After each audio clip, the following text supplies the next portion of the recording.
Hello good morning all of you. Yes online users, कैसे चल रहे प्रैक्टिकल्स? प्रैक्टिकल कर रहे हो आप? हो रहे रन या टाइम नहीं मिल रहा है? क्या चल रहा है आजकल? यस। कितने रिमेन है? रिमेन कितने हैं अभी? कितने पीछे हो आप? दो चार सेशन ऐसा कुछ?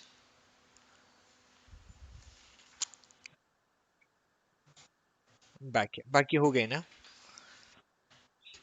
वेब सर्वर वाला रह गया फिर लास्ट वाला। हम्म, हम्म, ओके। हाँ चलेगा। जब भी आपको कोई प्रॉब्लम आ रही है ना प्रैक्टिकल में, तो मेरे साथ शेयर कर देना, तो हम उसको देख लेंगे क्या एरर्स है कुछ है। जैसे आपको एरर आ गया, सॉल्व ही नहीं हो रहा है ना आप लोगों को, तो सिस्टम को एज इट इज सेशन के टाइम चालू रखना, मुझे इनिडेंस देना, हम देख लेंगे फिर जो भी एरर्स आ रहे हैं। मतलब बाकी लोगों का भी क्लियर होगा, उनको भी वो प्रॉब्लम आ रहा है तो सबके भाई वो क्लियर हो जाएगा। चलेगा ठीक है। तो हमने लास्ट 2-3 वीक से जो देखा है, नियर अबाउट 2 वीक से, जैसे आपको बोला था ये आउट ऑफ सिलेबस था। आज भी हमें डीएनएस देखना है, वो भी आउट ऑफ सिलेबस है। बट चलो एक बेसिक लेवल तक तो डीएनएस हमें आना चाहिए, मिनिमम कैशे ओनली तो हमें पता होना चाहिए। तो आज हम डीएनएस को पहले समझ लेते हैं, फिर वीडियो वॉल्यूम को डिस्कस करते हैं। एक छोटा सा टॉपिक है क्योंकि ये नया पार्ट लिनक्स में ऐड हुआ है। बट देख लेते क्या होता है video volume, and after that फिर हम अंसिबल को आज स्टार्ट करेंगे। आज कम से कम इंट्रोडक्शन देख लेंगे। तो हम सेशन को शुरू करते हैं यहाँ से। यस। कुछ? हाँ।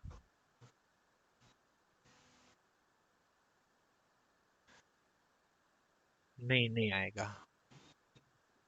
पूछा जा सकता है, दैट्स वाई हम इसको कवर अप कर रहे हैं। हाँ डीएनएस भी नहीं है नए सिलेबस में। उन्होंने क्या किया, पहले आपने आरएससी का ओल्ड सिलेबस देखा है कि नहीं देखा? आरएससी जो पहले था ना, उसमें, हाँ उसमें क्या था कि एनएफएस था, सांबा था, फिर ये डीएनएस सर्वर था, डीएचसीपी सर्वर था, ऐसे सर्वर्स थे। लेकिन अब जब से अंसिबल मार्केट में लॉन्च हुआ, अंसिबल आने के बाद वो सब सिलेबस को उन्होंने हटा दिया और डायरेक्टली अंसिबल डाल दिया सब सर्वर को रिप्लेस करके। बट अभी क्या हो रहा है कि जब कंपनी में जाते हैं, कंपनी अपने वो सिलेबस के हिसाब से ही पूछती है। जिसका जिनका काम अंसिबल पे नहीं है, ऑटोमेशन पे, वो तो वही करेंगे। वो आपको पूछेंगे कि आपको डीएनएस आता है, फिर आपको बाकी के ये आते हैं पार्ट्स, तो फिर आप ना बोल दोगे। तो उससे अच्छा है कि हम चलो ओवरव्यू थ्रू उससे भी गए। हमारे ज़्यादा से ज़्यादा 2 या 3 वीकेंड बढ़ गए उसके कारण। बट चलो कवर अप करना जरूरी था कि आप इंटरव्यू में ज़्यादा ये प्रॉब्लम फेस करते। क्योंकि अब जब भी इंटरव्यू देखोगे ना, वहाँ पे लिखा होता है DSCP server, DNS server, Samba server, इनका नॉलेज होना चाहिए। और फिर वो हमारा होता ही नहीं। दैट्स वाई हमने उसको भी कवर अप करने के लिए गए। तो आज हम डीएनएस को समझते हैं। अब हमने लास्ट टाइम देखा था ना कि वेबसाइट को जब हम होस्ट कर रहे थे, हमें प्रॉब्लम ये था कि नाम का इशू था। फिर हम सहारा लेते थे etc host, it's a local file. Okay. फिर हमने लोकल फाइल का यहाँ पे यूटिलाइजेशन किया, उसके कारण ये काम बन गया था। जैसे आज भी मैं दोनों सिस्टम को स्टार्ट कर दूँ, तो आज भी हम ये देखेंगे कि हमारी पिंग हो सकती है, बट नाम के साथ पिंग नहीं हो सकती, क्योंकि नेम सिस्टम एक दूसरे को पहचानते ही नहीं नाम से। फिर हमने सोल्यूशन ये निकाला था लास्ट टाइम कि हम ईटीसी होस्ट में जाके एंट्री करते थे। उसके बाद ये पॉसिबल हो पाता था कि वो पिंग करता था। फिर हम डीएनएस को सेट करेंगे तो क्या एडवांटेज मिलेगा, पहले इसको समझ लो, फिर हम सिलेबस के पार्ट पे आते हैं। तो सबसे पहले जो एम सर्वर है मेरा, इस पे आता हूँ। तो एम सर्वर स्नैपशॉट के साथ है, तो सीधा स्टार्ट करने के बाद वो सर्वर शुरू हो जाता है। इसमें आते हैं। अब सबसे पहले मैं यहाँ पे आता हूँ टर्मिनल पे। टर्मिनल। और यहाँ से सिंपल हम दूसरे सिस्टम को पिंग करके देख लेते हैं। तो पहले इसका नाम क्या है, आईपी क्या है, वो तो चेक कर लेते हैं। मतलब आपको तभी डीएनएस का मेन एक्चुअल पर्पस क्या है वो समझ में आएगा। जैसे देखो यहाँ पे आई एफ मैंने कॉन्फ़िग किया। चलो ENP0 S3। अब 192.168.0.2 ये हमारा आईपी है। फिर मेरे इस कंप्यूटर का नाम क्या है? तो इस कंप्यूटर का नाम शायद server1.example.com है। ठीक है। अब दूसरे सिस्टम पे चलते हैं। उसको क्या आईपी मिला और उसका क्या नाम डिफॉल्ट मैंने सेट किया हुआ है। तो नाम तो हम हमारे हिसाब से सेट कर सकते हैं। ओके। जैसे हमने पहले भी देखा है how to set IP address and name. तो यहाँ पे आते हैं टर्मिनल पे। अब इस पे चेक करता हूँ। तो टर्मिनल को ओपन कर लेते हैं और ये वेरीफाई करते हैं यहाँ पे क्या आईपी है, ifconfig enp0s3। देखो इसका 3 आईपी है। फिर इसका होस्ट नेम क्या है, तो desktop1.example.com है। ओके, आप कोई और भी देना चाहो तो दे सकते हो। होस्ट नेम तो देखो मैं सेट करके देखता हूँ, नहीं तो आपको लगेगा तो पहले से सेट था। तो host name ctl set hyphen host name हमारी रेगुलर कमांड, और IP3 है ना, तो जानबूझ के मैं इसको desktop3 कर देता हूँ। ठीक है, तो इसका नाम रखते हैं desktop3.example.com। अब ये नाम सेट हो गया। ओके, अब होस्ट नेम चेक करोगे आप तो आपको नया शो हो रहा है। टर्मिनल पे नहीं दिख रहा है तो क्लोज करके ओपन कर लेते हैं। तो अब ये नेम हमें टर्मिनल पे भी शो हो जाएगा कि हमने जो सिस्टम को नाम दिया है। तो फिर से मैं टर्मिनल को ओपन करता हूँ तो ये न्यू नेम के साथ आ गया, इट्स desktop3। आईपी भी इसका 3 है। बट अब आप दूसरे सिस्टम पे आ जाओ, ये हमारा सर्वर वाला था।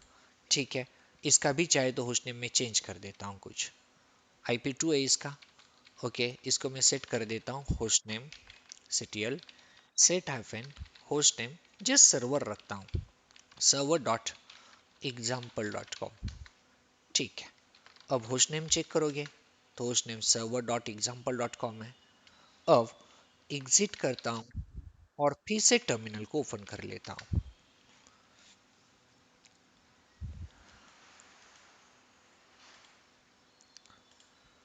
अब आप यहाँ पे देखोगे, तब देखना हम पिंग करते हैं सामने वाले को, उसका आईपी है 192.168.0.3। तो कनेक्टिविटी हो रही है, इसमें प्रॉब्लम ही नहीं है। बट उसका नाम भी तो हमने सेट किया।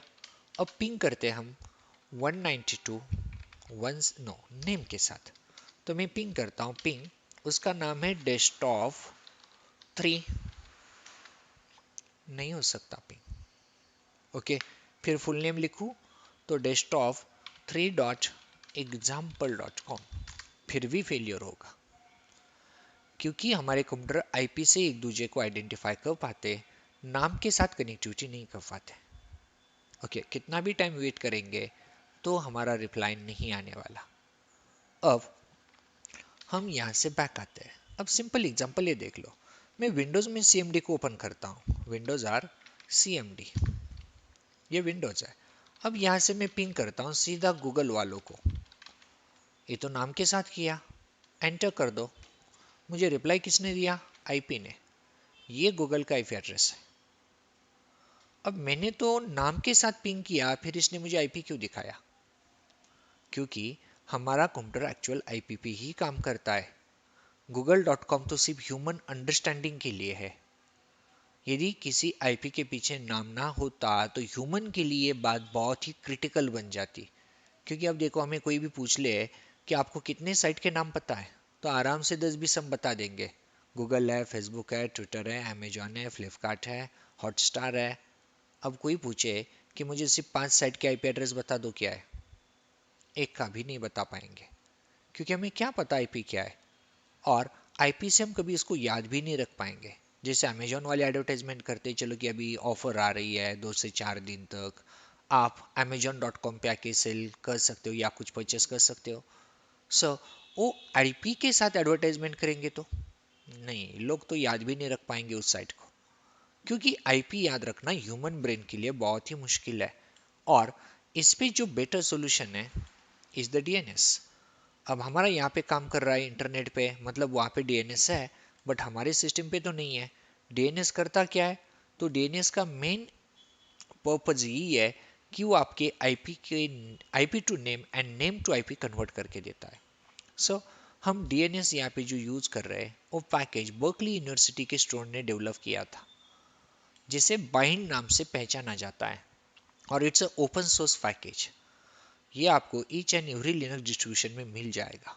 सो डीएनएस की यूज करना है, क्योंकि DNS help to resolve fully qualified domain name, जिसे एफक्यूडीएन कहा जाता है, into IP address, and also resolve IP to name. ये ऐसा क्यों, because it's a user friendly, user इसको समझ पाता है। दैट्स वाई डीएनएस बहुत ही इंपॉर्टेंट है। डीएनएस यूजर फ्रेंडली है, इजी टू रिमेंबर होता है यदि डीएनएस है तो, नहीं तो एज ए ह्यूमन ब्रेन हम आईपी को याद रखने का ट्राई करेंगे, it's a big headache for us. आप उसे कभी याद नहीं रख पाओगे। तो डीएनएस है तो ये काम आसान बन सकता है।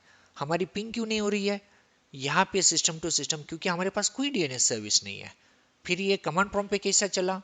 यहाँ पे इंटरनेट है, यहाँ पे डीएनएस ऑलरेडी है। आपको चेक करना है कौन सा डीएनएस है यहाँ पे, तो एनएस लुकअप करना, नेम सर्वर लुकअप कहते हैं इसे।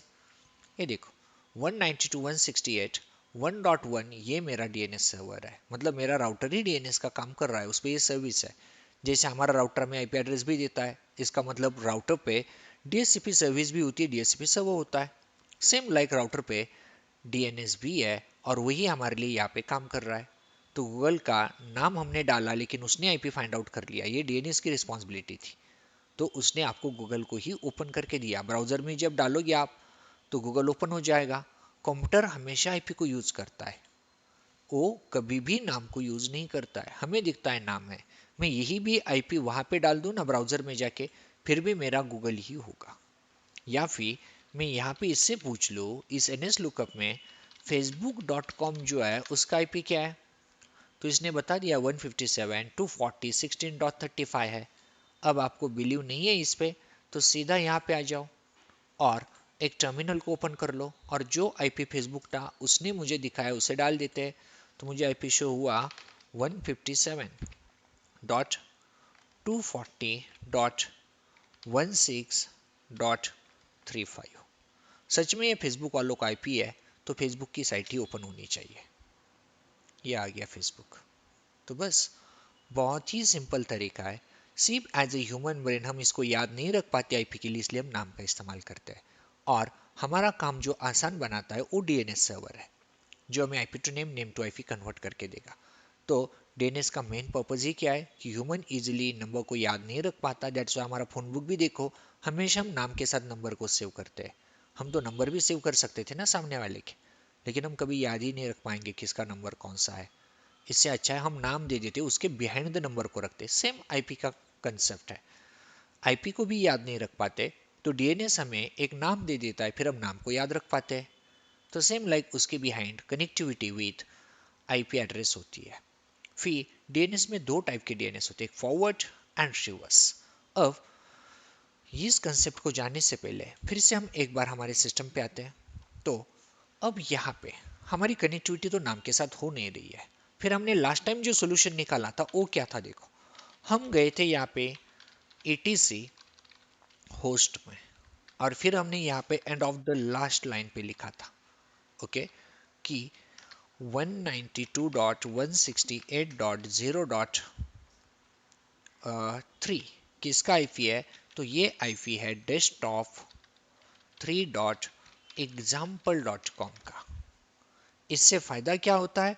अब देखो फायदा क्या होता है, तो हम नाम के साथ जा सकते हैं, क्योंकि अब ये फाइल हमें बताएगी कि वो आईपी या वो नाम किसका है। जैसे मैं करूंगा पिंग डेस्कटॉप 3.example.com को, तो ये पॉसिबल है। देखो हो गया 03 के साथ पिंग, क्योंकि उसे उस फाइल ने इंस्ट्रक्ट कर दिया कि 03 मतलब ही डेस्कटॉप 3.example.com है। और फिर मैं नाम लिखूंगा तो ओनली डेस्कटॉप 3। देखो ट्राई करके, नहीं ये तो नाम को नहीं समझ पाता है। मैंने जो फाइल में एंटर किया उसी को समझ पाया। तो और भी एक ट्राई करो। हम आते यहाँ पे vim, फिर से etc होस्ट में, और इस फाइल में लिख देते उसका नाम भी स्पेस देके डेस्कटॉप 3। ठीक है, अब escape shift colon write and quit, now try to ping with name. अब देखो ये भी पॉसिबल हुआ, बट ये फायदेमंद तरीका नहीं है। क्यों? क्योंकि अब ऐसा देखो आप कि हमारे नेटवर्क में बहुत सारे कंप्यूटर है। ओके, कि ये हमारा एक नेटवर्क है, ये कंप्यूटर फर्स्ट। ओके, और दो चार फिर से मैं ड्रॉ करता हूँ, क्योंकि डीएनएस हमें कहाँ पे यूजफुल होगा ये समझ में आना जरूरी है, तभी तो डीएनएस की यूज करना ये क्लियर होगा। तो ये रहा हमारा एक कंप्यूटर, ठीक है, इसकी कॉपी बना देता हूँ। फिर ये दो कंप्यूटर, फिर नेक्स्ट पे आते हैं। ठीक है, ऐसे हमारे पास बहुत सारे कंप्यूटर है। अब आपको करना क्या है कि आपको इनमें कनेक्टिविटी करनी है। तो चलो आपने एक स्विच ले लिया और इस स्विच के साथ इनको कनेक्ट कर दिया। अब जब ये कनेक्ट होंगे उससे तो चलो एक नेटवर्क में आ गए, अब आईपी के साथ तो पिंग कर पाएंगे। तो हमने जैसे वहाँ पे आईपी दिया था वैसे यहाँ पे भी आईपी एड्रेस दे देंगे। तो ठीक है, आईपी के साथ कनेक्टिविटी होंगी, लेकिन आईपी को तो याद नहीं रख पाते, फिर नाम होते तो बहुत आसान होता। फिर नाम और आईपी की कनेक्टिविटी करनी है तो क्या करेंगे, डीएनएस चाहिए। और आपके पास डीएनएस नहीं है तो आपको पहली बात ये करनी पड़ेगी, जैसे मान लो एग्जांपल पहले का आईपी है 192.168.0.3, तो हमें इसकी होस्ट फाइल में ऐड करना पड़ेगा। इसका ही नाम डेस्कटॉप 3 है।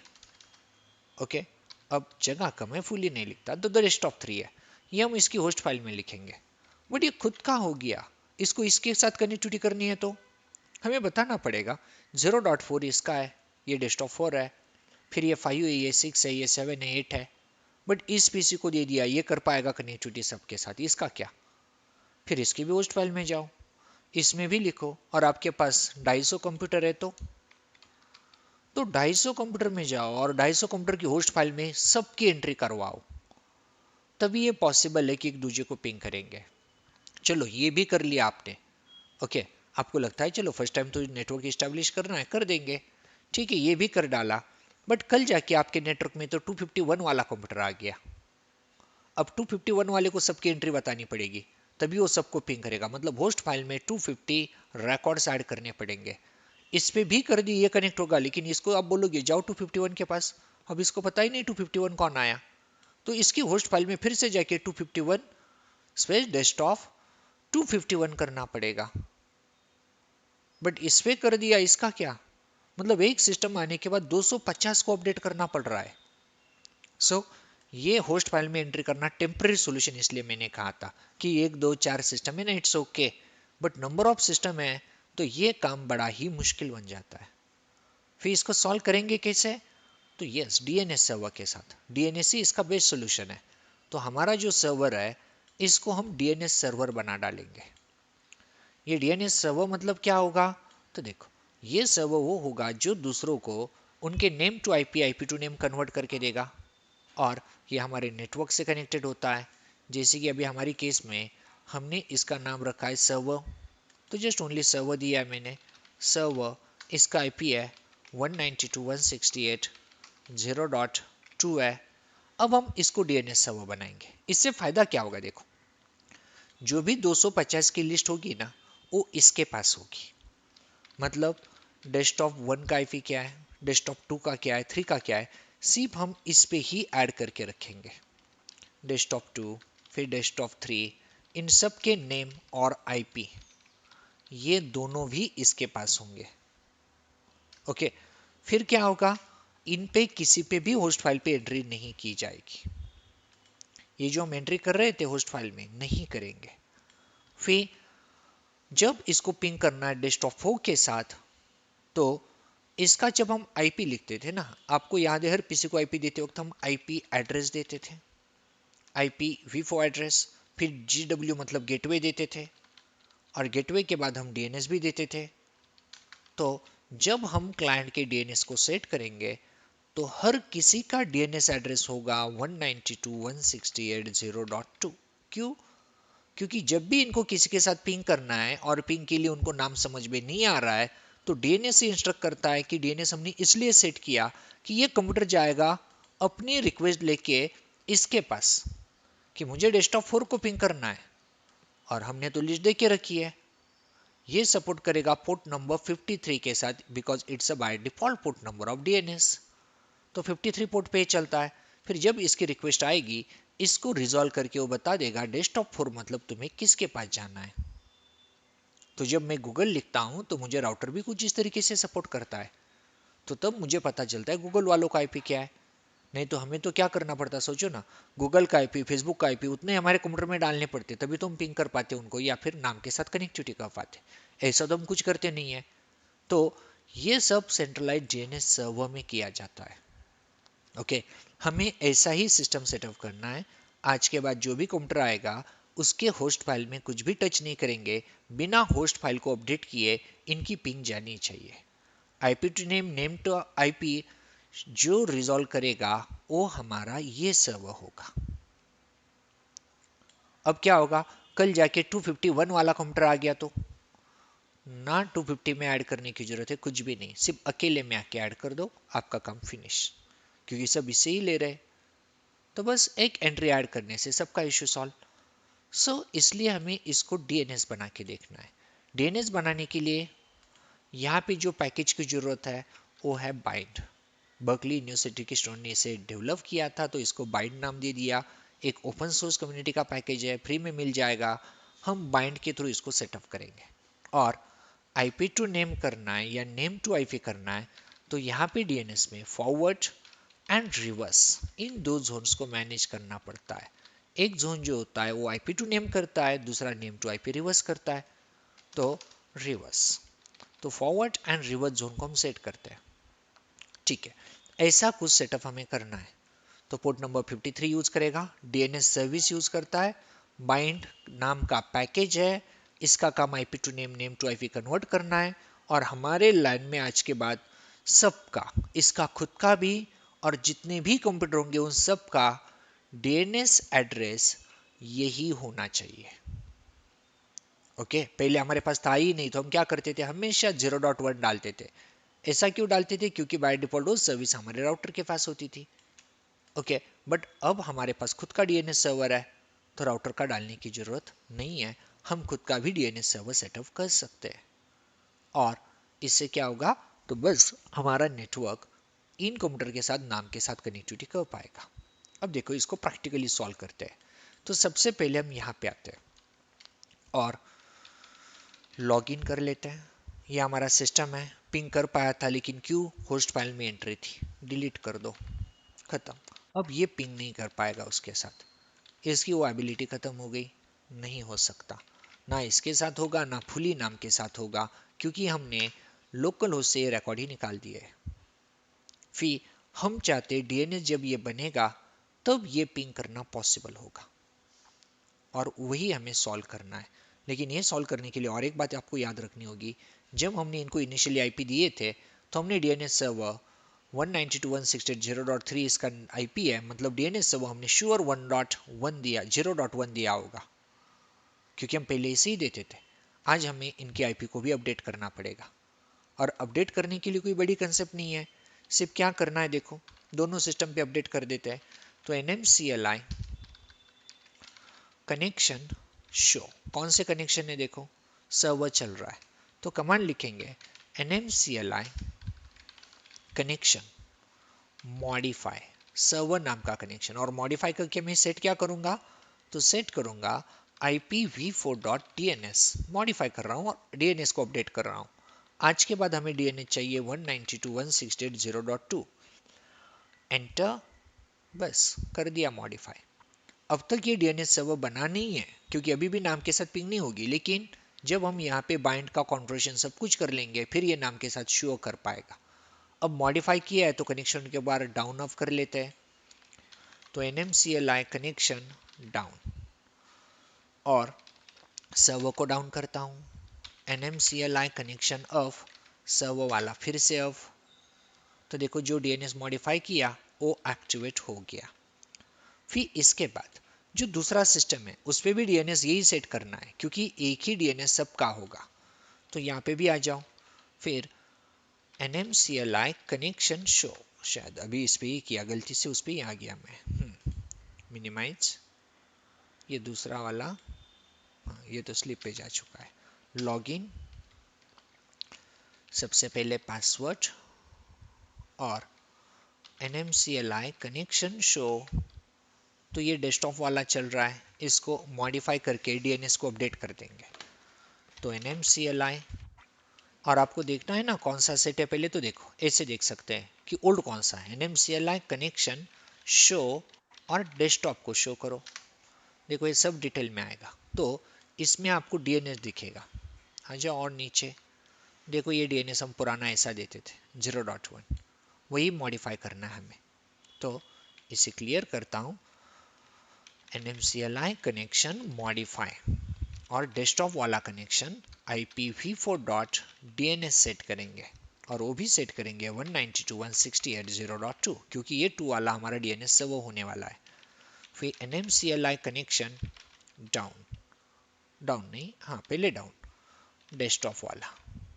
तो ऑफ किया, फिर से ऑन कर देता हूँ, तो NMCLI कनेक्शन ऑफ डेस्कटॉप अब हो गया। अब सिर्फ हमने डीएनएस दिया, लेकिन ना वहाँ पे अब तक डीएनएस की सर्विस है ट्रूफ है, ना ही वहाँ का फायरवॉल उसको अलाउ करेगा 53 वालों को, इसलिए अब तक ये काम नहीं करेगा। जैसे देखो, इसे कहता हूँ सर्वर से पिंग कर ले, नहीं कर सकता। या फिर इसे फुली बताते हैं server dot example dot com को पिंग कर ले, ये भी नहीं कर सकता, क्योंकि नाम के साथ ये नहीं पहचानता है। क्योंकि अभी तक वो डीएनएस सर्वर बना ही नहीं ना कि इनको सर्विस दे पाए, अभी तो हम उसको बनाने वाले हैं। तो मिनिमाइज कर दो, जिसको डीएनएस सर्वर बनाने वाले हैं उस पे आ जाओ, जो हमारा पहले से एम सर्वर भी है, ये वाला सिस्टम। अब स्टेप्स देखो क्या क्या करनी है। तो ये भी फेलियर है, ये भी उसको डेस्कटॉप के नाम से पिंग अभी भी नहीं कर सकता। अब हम जब डीएनएस कॉन्फ़िगरेशन कंप्लीट करेंगे, ये भी उसे पिंग कर पाएगा, वो भी कर पाएगा।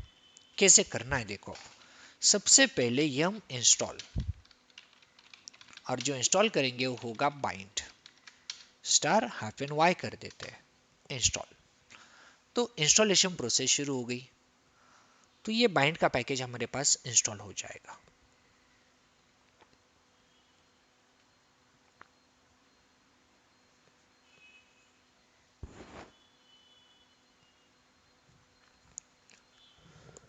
तो देखो 27 पैकेज है सपोर्टिंग वो सब मिला के।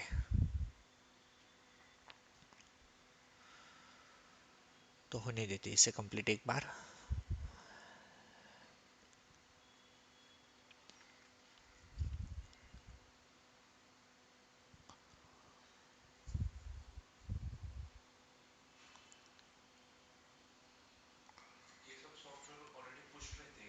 हाँ हमारे, यस यस, हमारे इसमें जो हमने एम सर्वर किया था ना लास्ट टाइम, तो हमारी जो आईएसओ थी उसमें डीवीडी आपको बोला था, उसमें सब ऐप स्ट्रीम बेस हुआ, इसमें उसमें सब कुछ है।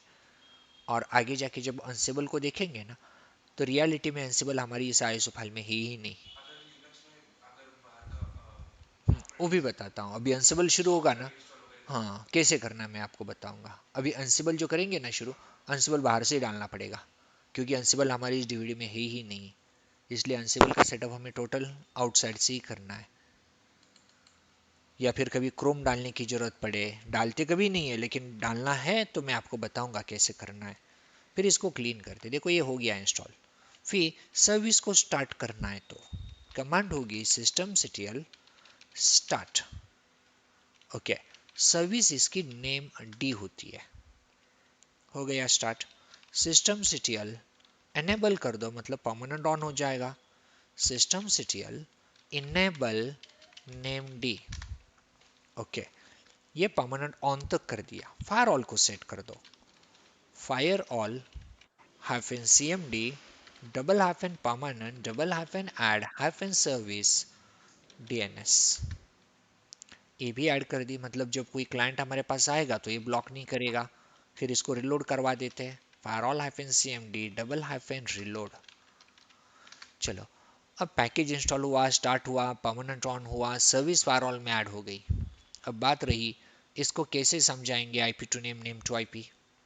तो अब आ जाओ 2 मिनट के लिए नोट्स पे।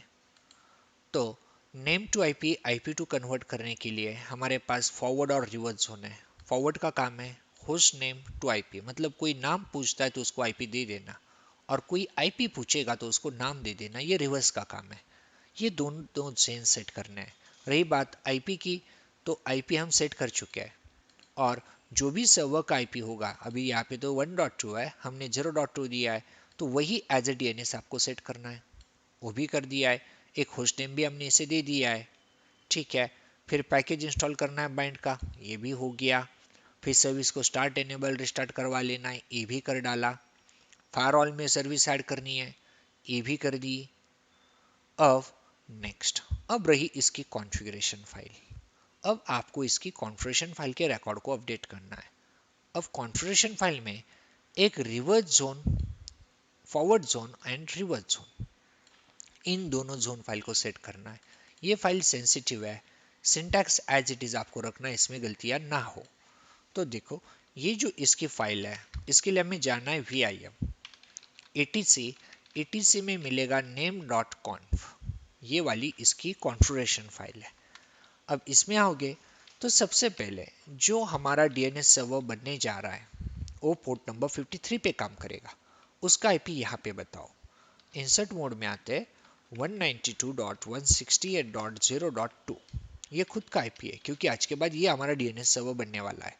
फिर ये कह रहा है कि किसी की रिक्वेस्ट आएगी तो ये रिप्लाई करेगा कि नहीं करेगा। तो allow query only local host, मतलब लोकल वालों की, बाहर वालों को सपोर्ट नहीं करेगा। हम तो चाहते हैं बाहर वालों को करें आज के बाद, क्योंकि क्लाइंट भी हमसे पूछने आने वाले किसका नाम क्या है, किसका आईपी क्या है। तो यहाँ पे ए नहीं लिखना, हर लाइन को देखो सेमी कोलन के साथ क्लोज करना है। यहाँ पे भी सेमी कोलन था, मैंने भी दे दिया था।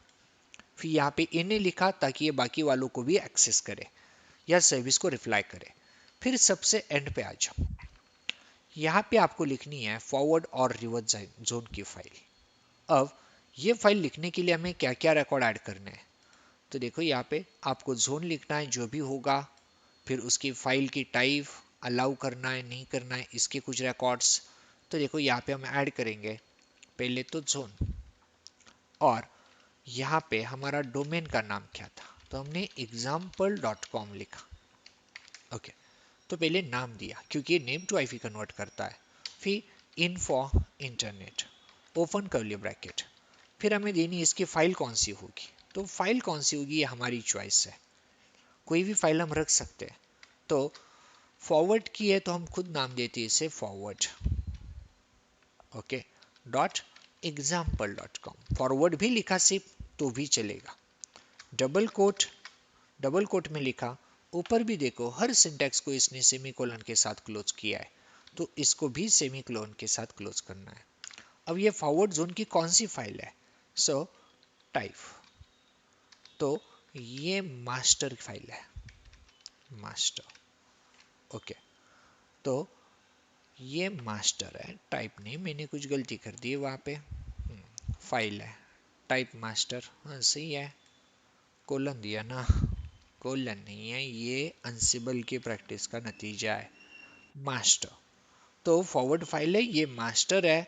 और allow update, allow hyphen update, automatic update allow करने हैं क्या इसने, तो हमें ऑटोमेटिक अपडेट नहीं चाहिए। मतलब कोई क्लाइंट आ जाए तो उसके रिकॉर्ड इधर अपडेट होने चाहिए, नो, क्योंकि हम मैन्युअली करेंगे।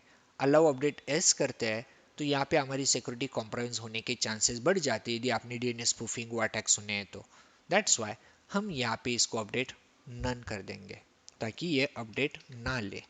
तो इन कर्ली ब्रैकेट नन, मतलब ये ऑटोमेटिक अपडेट रिसीव नहीं करेगा, सेमी कोलन और फाइनल सेमी कोलन क्लोज कर देना इसका।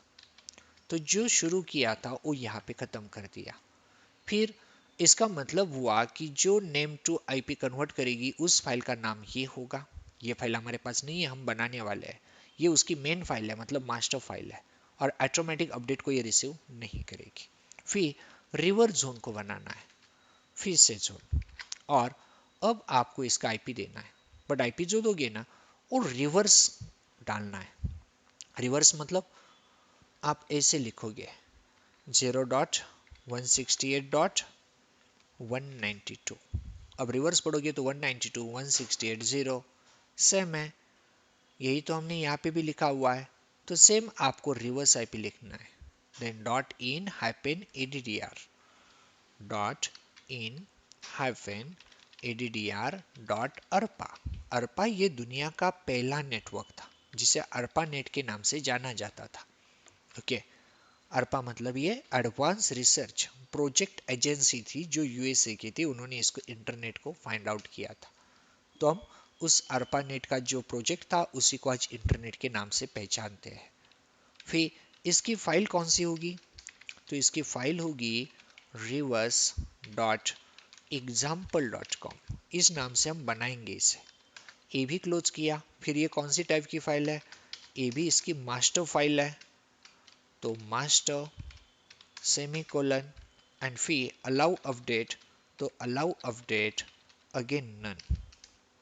चलो अब ये काम तो हमारा हो गया, allow update none, bracket complete semicolon and main bracket close with semicolon. कुछ गलती है तो हमारी सर्विस स्टार्ट होगी ही नहीं। देखेंगे कुछ मिस्टेक हुई तो हमें यहाँ पे आना पड़ेगा। तो हमने यहाँ पे कुछ 8 लाइंस लिखी है, ये 8 और ये ब्रैकेट पकड़ के तो 10 हो जाएगी। इट्स ओके, ठीक है। तो ये रहा फॉरवर्ड जोन का रिकॉर्ड, इसमें होगा, रिवर्स जोन का रिकॉर्ड इसमें होगा। अब ठीक है, इसको सेव कर दो। अब हमने जो इसे कहा कि फॉरवर्ड और रिवर्स फाइल होगी, लेकिन वो कहाँ पे होगी? तो देखो, ये जो फाइल है ये आपको फिर से मिलेगी यहाँ पे हमारी सिस्टम में, वीआर में, नेम डी वाली डायरेक्टरी में। तो VAR नेम डी, यहाँ पे आओगे तो यहाँ पे देखो ये कुछ फाइल पहले से है। बाय डिफॉल्ट लोकेशन हमारी फाइल का एग्जाम्पल और रिवर्स का ये होगा। अब उस पर हमें बताना पड़ेगा किस आईपी के पीछे कौन सा नाम है, किस नाम के पीछे कौन सा आईपी है। तो नेम टू आईपी फॉरवर्ड में बताना है, आईपी टू नेम रिवर्स में बताना है। फिर वो फाइल का कोड हमें सब कुछ लिखना पड़ेगा। उससे अच्छा हम एक काम करते हैं, यहाँ पे कॉपी करते हैं name D dot local host को, क्योंकि इसमें बहुत कुछ सेम कोड है, और इसे पेस्ट करवा देते हैं forward dot reverse dot example dot com नाम से। ओ, फॉरवर्ड डॉट एग्जाम्पल, रिवर्स नहीं, जो नाम वहाँ पे दिया है ना वही देना है। मतलब वो उसी फाइल को ढूंढने यहाँ पे आएगा। वो फाइल ना मिली तो हमारा डीएनएस काम नहीं करेगा। तो फॉरवर्ड रेजोल्यूशन इसमें होगा। तो यहाँ पे क्या हो रहा है, ये फाइल कॉपी होगी यही वाली, और इस नाम के साथ पेस्ट हो जाएगी इसी, बाकी कुछ नहीं होगा यहाँ पे। एंटर। अब एलएस करो तो एक फॉरवर्ड आ गई। अब फॉरवर्ड में जाओ वीआईएम के साथ, और फॉरवर्ड में अब हमें हमारे रिकॉर्ड ऐड करने हैं। देखो ये भी बहुत सेंसिटिव फाइल है, इसमें कोई भी चेंज हमें यहाँ पे मिस्टेकली कुछ डिलीट नहीं करना है। यहाँ पे आएंगे, सबसे पहले हमारे सर्वर का नाम ऐड करेंगे। हमारा सर्वर है server dot example dot com. Okay, इसे हटा देता हूँ। फिर ये हमारा रूट लेवल डोमेन नेम है, तो इसको मैं रखता हूँ root dot example dot com, और ये एक्स्ट्रा कैरेक्टरिस्टिक्स को हटा देता हूँ। डॉट कॉम के बाद भी डॉट होता है, इसे हम रूट लेवल डोमेन नेम कहते हैं। तो बाय डिफॉल्ट वेबसाइट के नाम में भी डॉट होता है, लेकिन हम कभी वो डालते नहीं है, बट वहाँ पे डॉट श्योर हमेशा होता है, सिर्फ हमने वो लिखते नहीं है। जैसे हम कभी www भी नहीं लिखते, सीधा एड्रेस डाल देते, सेम लाइक डॉट हमेशा होता है, याद रखना नाम के बाद भी। ये डॉट क्यों है? It's called a top level domain name. Okay, फिर अब हमें यहाँ पे ऐसे कुछ रिकॉर्ड ऐड करने हैं। ओके, तो पहले हम यहाँ पे खुद के सर्वर के बारे में जानकारी देंगे, हमारे सर्वर का नाम क्या है, फिर हमारे सर्वर का आईपी क्या है, और फिर हम शुरू करेंगे सर्वर 1 का आईपी क्या, डेस्कटॉप का आईपी क्या, डेस्कटॉप 1 का क्या, 2 का क्या, जो कुछ हमारे पास है। तो फिर हम यहाँ पे आते हैं और यहाँ पे रिकॉर्ड को ऐड करते हैं। तो सबसे लास्ट में अब यहाँ पे हमें एड्रेस देने हैं, और एड्रेस में देखो क्या क्या देना है। तो इसको मैं साइड में ले लेता हूँ। ओके, ये देखो एज इट इज आपको यहाँ पे ऐड करना है। तो सबसे पहले एट द रेट लिखा एड्रेस के लिए, फिर in internet, NS it's a name server, और हमारे सर्वर का जो नाम है वो यहाँ पे ऐड करेंगे। हमारे सर्वर का नाम है सिर्फ सर्वर है, server dot example dot com, last में डॉट। फिर हमारे सर्वर का एड्रेस भी दे दो, फिर इन, इसका एड्रेस है 192.168.0.2। तो ये खुद के सर्वर के बारे में इंफॉर्मेशन बता दी, क्योंकि ये सर्वर बनने वाला है। फिर अब शुरू करते हैं। हमारे सर्वर की आज के बाद नाम के साथ आइडेंटिटी क्या होगी? तो हमारे सर्वर का जो नाम होगा वो सर्वर होगा। इन एड्रेस, उसका एड्रेस क्या होगा? तो हमारे सर्वर का एड्रेस 192.168.0.2 होगा। फिर बाकी वालों की इंफॉर्मेशन भी दे दो। तो जो हमने रखा है डेस्कटॉप, शायद हमारे पास 3 है, 2 कोई नहीं है, चलो ठीक है। इन, इसका एड्रेस, तो इसका एड्रेस 192.168.0.3 है। आपके पास जितने भी है अब उनके रिकॉर्ड ऐसे ऐड करते जाओ। तो डेस्कटॉप 4 है तो नहीं है तो चलो ऐसे एग्जांपल के तौर पे 2-3 ऐड कर देते हैं, 192.168.0.4। तो ऐसे हम यहाँ पे रिकॉर्ड ऐड करके रखेंगे। तो दो को मैं पेस्ट कर लेता हूँ ताकि ये काम जल्दी बन जाए। तो इसको 5 मान लेते हैं, ये 6 है। अभी तो इतने सिस्टम हमारे पास है ही नहीं रियलिटी में। फिर इसको कर देते यहाँ पे 5, इसको कर देते 6। ठीक है, मतलब आज के बाद किसी का आईपी याद रखने की जरूरत नहीं है, सिर्फ डेस्कटॉप 1 2 3 4 ऐसे याद रखा तो भी चलेगा, या फिर आप क्लाइंट 1 2 3 4 ऐसे नाम दे दो, चॉइस हमारी है क्या रखने हैं। तो ऐसे रिकॉर्ड यहाँ पे अपडेट किए जाते हैं। तो पहले जो रिकॉर्ड ऐड किया सिर्फ सर्वर के बारे में था, फिर उसके बाद हमने नाम देना शुरू किया। ऊपर internet SOA it's search of authority से कहा जाता है। तो सर्च ऑफ ऑथोरिटी इसके पास है, यही अकाउंट हमारा काम करने वाला है, यह सर्वर काम करने वाला है, ये मेन सर्वर है डीएनएस का। Escape shift colon write and quit save कर दिया। अब फॉरवर्ड का काम हो गया, अब रिवर्स वाली भी बनानी पड़ेगी। तो एलएस करेंगे तो देखो ये तो एड्रेस आ चुका है, लेकिन अब रिवर्स फाइल का क्या। तो फिर से कॉपी करो, इस बार फॉरवर्ड को ही कॉपी करते हैं और रिवर्स नाम से पेस्ट करवाते हैं, reverse dot example dot com, enter. तो अब रिवर्स फाइल भी आ गई होगी, यस। तो V I M reverse dot example dot com जैसे एंटर करेंगे फाइल में आ गए। अब यहाँ पे फॉरवर्ड को ही कॉपी किया तो सब फॉरवर्ड का कोड आ गया। जरूरी नहीं कि आप ये सब लाइन को हटा दो, आपने ये ऐसे भी रहने दिया रिवर्स में तो चलेगा, सिर्फ आपको रिवर्स एड्रेस देना है। रिवर्स एड्रेस कैसे दोगे, तो आपको ये लिखना है यहाँ पे लाइक ये जो 2 आईपी है इन, इसका रिवर्स पॉइंटर कौन है, तो ये रिवर्स 2 आईपी है desktop server dot example dot com का, लास्ट में डॉट रखना है। फिर ऐसे ही आपको सबके रिकॉर्ड रिवर्स में डाल देने हैं, बस बाकी कुछ नहीं करना है। फिर आते यहाँ पे इसको बताते 3 जो है 3 एड्रेस है reverse pointer to desktop 3 dot example dot com. तो सिर्फ रिवर्स वे में लिख रहे हैं इसको क्योंकि रिवर्स फाइल है। चलो 2 फाइल को पेस्ट करता हूँ, इसको 3 की जगह पे 4 करेंगे, इसको 4 की जगह पे 5 करेंगे, और ये जो रहा ये 4 और ये 5 हो गए। इतने ही किए थे, वहाँ पे 3 4 5 6 भी था यार। चलो और एक करते फिर पेस्ट, तो 6 को भी ऐड करेंगे, इंसर्ट मोड, ये 6 है, मतलब आगे जाके इतने डेस्कटॉप हमारे बढ़ जाए तो कोई प्रॉब्लम नहीं होगा। और ये रिकॉर्ड सिर्फ सेंट्रलाइज है, हर सिस्टम पे अब करने की जरूरत नहीं है। बट अब तक जो लिखा क्या ये सही भी है, देखो सही है कि नहीं, आप सर्विस रिस्टार्ट करोगे ना तभी पता चलेगा। जैसे मैं लिखता हूँ सिस्टम सिटीएल रिस्टार्ट नेम डी, देखो कोई एरर नहीं आया। एरर आया होता जब हमने गलती की होती।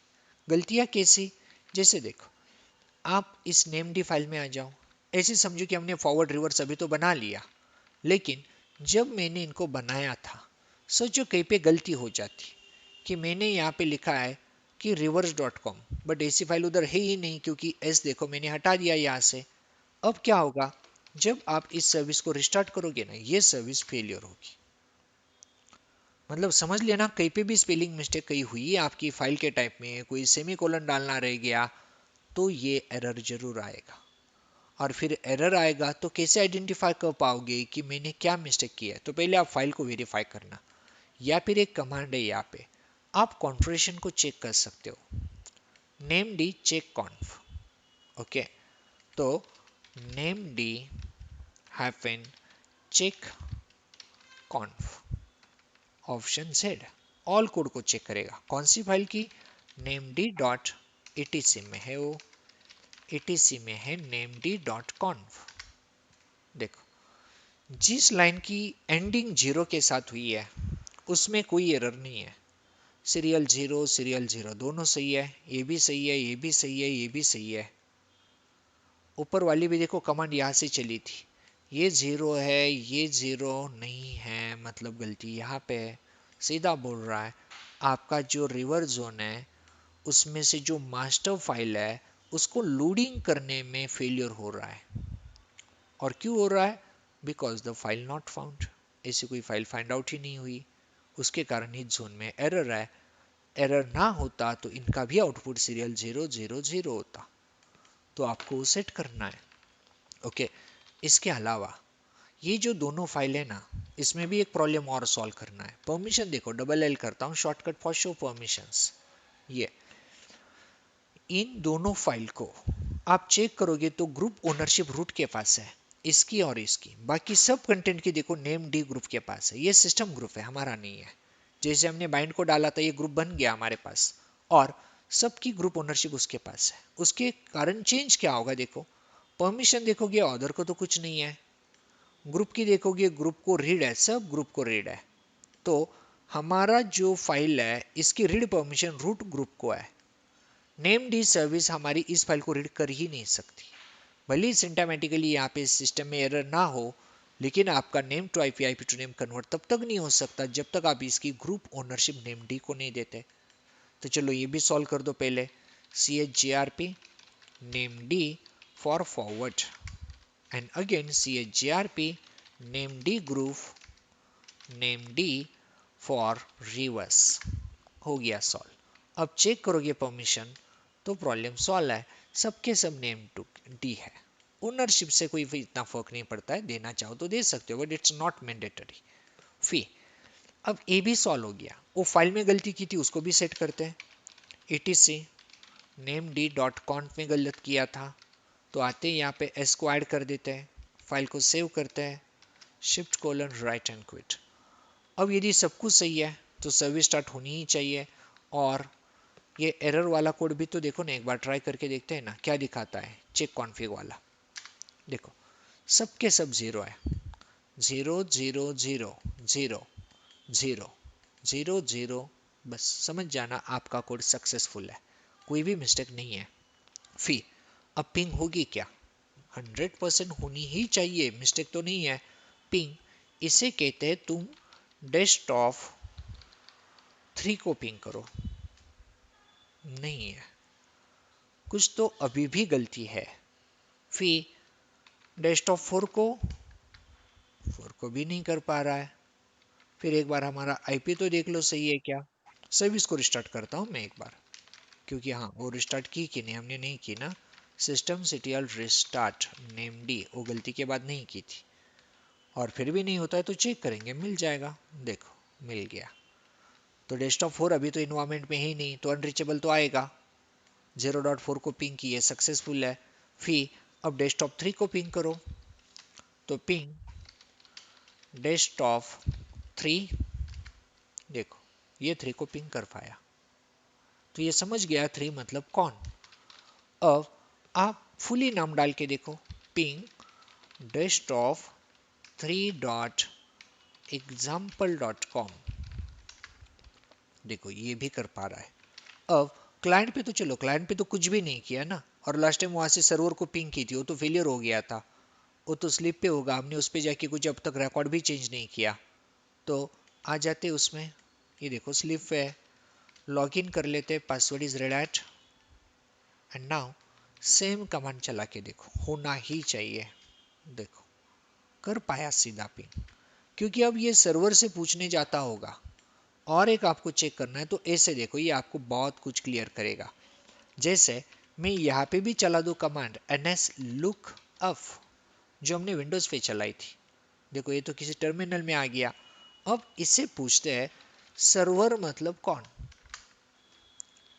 तो ये सर्वर नाम किसका है, तो ये कह रहा है डिफॉल्ट जो सर्वर है इसका खुद का, उसने इसे बताया 0.2 का ये नाम है। फिर इसे पूछो डेस्कटॉप 4 कौन है, तो देखो डेस्कटॉप 4 के डिटेल आ गई, डेस्कटॉप 4 का नाम ये है, उसका एड्रेस ये है।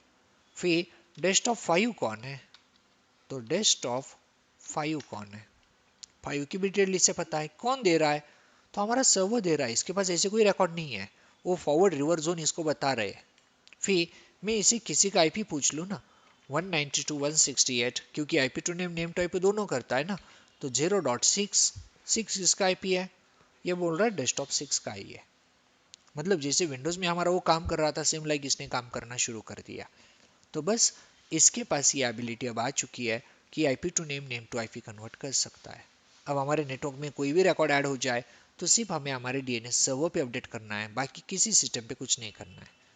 सिर्फ सिस्टम को देते वक्त डीएनएस सर्वर याद रखना ये देना है, क्योंकि इन सब की क्वेरी को रिजॉल्व करने की एबिलिटी उसके पास है। वही इनके name to IP, IP to name को अपने फॉरवर्ड और रिवर्स जोन के हिसाब से रिजॉल्व कर पाता है। तो ऐसे हम जनरली डीएनएस सर्वर को सेटअप करते हैं। इसके कारण आपका IP to name, name to IP resolve करना पॉसिबल हो जाता है। जो पैकेज होता है वो बाइंड होता है। ओके, और DNS IP to name, name to IP conversion के लिए अब हमारे लैन में सबको आईपी देगा। सिंपल है, ऐसे डीएनएस आपको सेटअप करना है। अब आपको यहाँ पे कोई डाउट लगता है तो बताना, बहुत ही सिंपल प्रैक्टिकल है। और इसके बाद हम जो टॉपिक देखेंगे, इट्स अ वीडियो। ये आसान है। ओके, अप्रोक्सीमेटली 25 मिनट तक हो जाएगा, 20 से 25। होता क्या है इसको समझते हैं, और फिर हम अंसिबल का जस्ट इंट्रोडक्शन देखेंगे आज। कैसे हमें लैब सेटअप करना है वो भी देखना है, क्योंकि ये लैब सेटअप जो हमारा दो सिस्टम का है, ऐसा नहीं चाहिए हमें वहाँ पे लैब सेटअप में कुछ चेंज करना है। और वो कैसे करना है वो भी मैं आप लोगों को बताता हूँ। फिर अब हम इसको क्लीन कर देते हैं। न्यू करता हूँ, डोंट सेव। अब जो नेक्स्ट देखने जा रहे हैं, वीडियो। ये वीडियो है क्या? तो इसे कहा जाता है वर्चुअल डिस्क ऑप्टिमाइजेशन। तो ये वर्चुअल डिस्क ऑप्टिमाइजेशन टेक्नोलॉजी है जिसे वीडियो कहा जाता है। अब देखो, हमारे पास पहले नॉर्मल डिस्क पार्टीशन देखे थे, फिर हमने एलवीएम को समझा था, बट अब ये रेड वालों ने नियर अबाउट इनका जो सर्वर वर्जन चल रहा था 7.5 एंड लेटर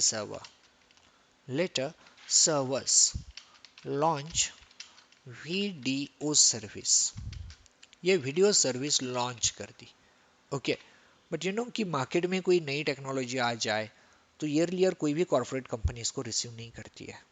आज की डेट में हम आरएचएल 8 को सीख रहे हैं, लेकिन कंपनी में जाओगे ना, आपको मिलेगा ज़्यादातर 5, 6, 7 को यूज़ किया जा रहा है, क्योंकि लेटेस्ट पे उनको मूव करना है तो बहुत कुछ सेटअप चेंज करने पड़ते हैं।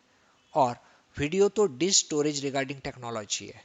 ओके, अब जब तक मार्केट में इस पे बिलीव करने के लिए टाइम लगेगा, हो सकता है 2-4 साल तक भी इसको कोई ज़्यादा यूज़ ना करे, या हो सकता है टेक्नोलॉजी आने के बाद पॉपुलर बने या ना बने। बट इन्होंने एक नया फीचर यहाँ पे लॉन्च किया है। डिपेंड ऑन ऑर्गेनाइजेशन कौन कौन इसको यूज़ करेगा या नहीं करेगा। अब इसमें फीचर क्या है, तो इसमें बेटर फीचर ये है कि ये डिस्क में जब भी डेटा डालोगे, ये ऑटो कॉम्प्रेशन को सपोर्ट करता है। ऑटोमेटिक कॉम्प्रेशन होगा। And second, it identify duplication. ये डुप्लीकेशन को आइडेंटिफाई करेगा। ये दो इसके मेन फीचर्स है।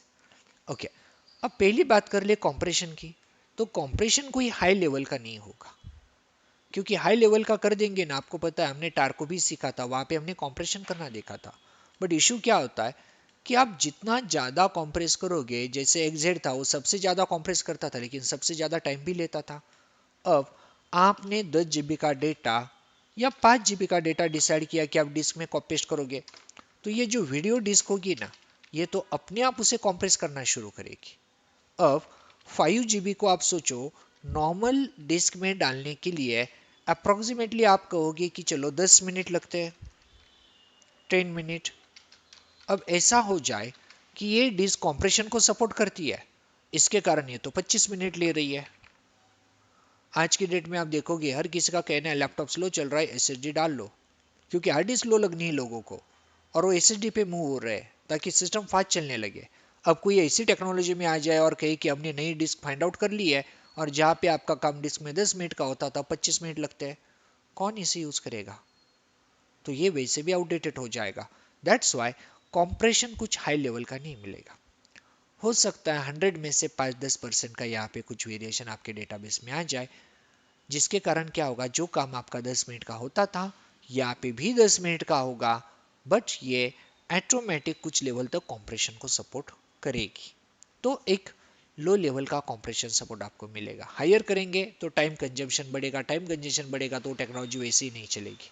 और ये फीचर नया नहीं है, आप लोगों ने देखा है तो ये सोनी के पेनड्राइव में आया था नियर अबाउट 5-6 साल पहले।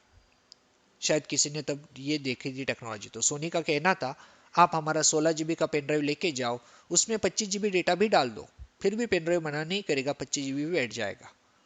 क्योंकि वो पेन ड्राइव में भी ऑटोमेटिक कॉम्प्रेशन फंक्शनलिटी थी। जब भी उसमें कुछ पेस्ट करते थे वो ऑटो कॉम्प्रेस करता था, लेकिन वो मार्केट में ना चला। रीजन क्या था? वही प्रॉब्लम हुआ कि जो काम हम 10 मिनट में हमारे नॉर्मल पीडी में करते हैं, वही काम सोनी में करने जाए तो सोनी वाला तो 15-16 मिनट ले रहा है। अब कौन हर बार वहाँ पे टाइम वेस्टेज करेगा? क्योंकि हर बार थोड़ी हमें 16 GB के ऊपर डालना होता है, नहीं होता है ऐसा। तो इसके कारण वो इतना कोई पॉपुलर नहीं बना, वो मार्केट से टेक्नोलॉजी भी आउटडेटेड हो गई, बाकी कंपनी ने उसको लॉन्च करना भी सही नहीं समझा। तो वो एक बार मार्केट में आके जा चुका है। अब ये सर्वो वालों ने अपने फीचर के साथ फिर से कॉम्प्रेशन को डाल दिया, लेकिन उन्होंने इस बार ख्याल रखा है कि कॉम्प्रेशन भले लो हो बट डिस्क की स्पीड पे कोई ज़्यादा स्पीड में चेंजेस ना आए। फिर डुप्लीकेशन क्या है? अब डुप्लीकेशन को भी समझो। ये डुप्लीकेशन का मतलब ये है कि समझो मेरे लैपटॉप में अभी 10 GB डेटा है, ओके, वेरियस फाइल है, नोटपैड की फाइल है, फोटोज है, सब कुछ है, और मैंने एक्सटर्नल ड्राइव में डाल दिया। जो मेरे पास एक्सटर्नल ड्राइव है, फॉर एग्जांपल जैसे आपके पास 1 TB की है एक्सटर्नल ड्राइव, अब आपने क्या किया, उसमें 10 GB के तौर पे ज़्यादा इसको एक्स्ट्रा लेते हैं, चलो 200 GB है मेरे लैपटॉप में डेटा, 200 GB मैंने क्या किया, वो एक्सटर्नल ड्राइव में डाल दिया। ओके, रियलिटी में मैं ऐसे ही करता हूँ, जब मेरा लैपटॉप फुल होता है तो मैं सबको उठाता हूँ और एक्सटर्नल ड्राइव में डाल देता हूँ, 1 TB 2 TB जो भी है आपकी। फिर क्या होता है कि 6 मंथ बाद याद आता है यार अब मेरा लैपटॉप क्रैश हो गया, तो फिर से जाएगा, मेरे पास तो बहुत कुछ अपडेट आ गया, अब क्या करें? तो आपको फिर से याद आता है एक्सटर्नल ड्राइव है ना, अभी तो बहुत खाली है, फिर से आप फुली लैपटॉप को कॉपी करते हो और पेस्ट कर देते हो। क्यों? क्योंकि आपको इतना टाइम नहीं है सॉर्ट करने के लिए यार कि नया कौन सा आया प्रीवियस 6 मंथ में। फिर आपकी डिस्क तो 400 GB फ्री हो गई, इजी बिजी हो गई, और फिर कुछ दिन के बाद क्या होता है, 1 TB की 1 TB फुल हो चुकी है। अब प्रॉब्लम ये है कि बैकअप निकालने के लिए डिस्क में जगह नहीं है, और आपको लगता है यार मेरे पास भी टाइम नहीं है कि मैं डिस्क में ये देखूँ कौन सा डुप्लीकेट है और किसको डिलीट करूँ और कितना डुप्लीकेट है ये भी पता नहीं है। तो 1 TB में डुप्लीकेट आपका 10% है, 20% है, या 500 GB से ज़्यादा डुप्लीकेट हो चुका है, कोई आइडिया नहीं होता है। तो ये डुप्लीकेशन को डिलीट तो नहीं कर पाएगी, बट जब भी डुप्लीकेशन करोगे ना, आपको बता तो देगी कि आपने डुप्लीकेट कितना किया। मतलब मैं इसमें 10 GB 200 GB एक जगह पे डाल दूँ और दूसरे फोल्डर में वो 200 GB डाल दूँ, तो ये मुझे बताएगी उसमें डुप्लीकेशन यदि आया है कि आपने फुली डुप्लीकेट किया है तो आपने 100% डुप्लीकेट डाल दिया है। तो आपकी डिश 400 GB बिजी होनी चाहिए ना, ये आपको बताएगा नहीं, आपकी डिश तो 200 GB ही बिजी है। फिर आपको दिखेगा ये तो 400 बता रहा है और डुप्लीकेशन टेक्नोलॉजी बता रही है नहीं ये तो 200 GB है। मतलब आपको ओरिजिनल डेटा कितना है उसका एक फिक्स व्यू आपको ये दे सकती है। तो इन दो फीचर के साथ इसको लॉन्च किया गया, बट जैसे कहा इंटरव्यू में उसमें कोई भी क्वेश्चन इस पे नहीं आएगा, क्योंकि ज़्यादातर लोगों को ये पता ही नहीं है कि वीडियो टेक्नोलॉजी भी मार्केट में है। ओके, क्योंकि ये नया फीचर्स है और अभी तक इतना कोई पॉपुलर मार्केट में बिल्कुल भी नहीं है।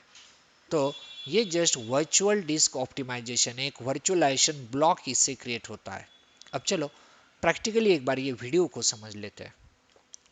सिर्फ ये फीचर हाँ आपको पता होना चाहिए, ऐसा ऐसा होता है, इंटरव्यू में कहीं पे कुछ भी क्वेश्चन इस पे नहीं आएंगे। तो रेड हैट RHEL 7.5 और लेटर OS में वीडियो को लॉन्च किया गया।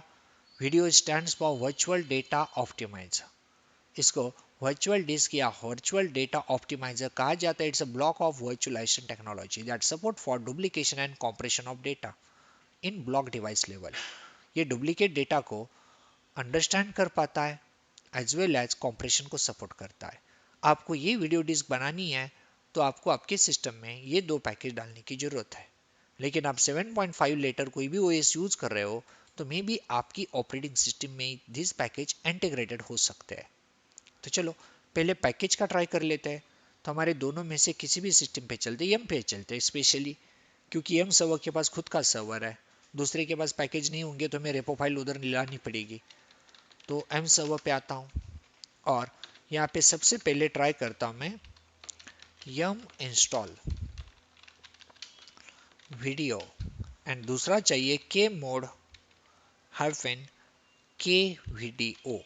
ये दो पैकेज की जरूरत है, और पहले से तो आपको बताया इट्स ऑलरेडी इंस्टॉल्ड, और मे भी हमारी ओएस में पहले से होते हैं।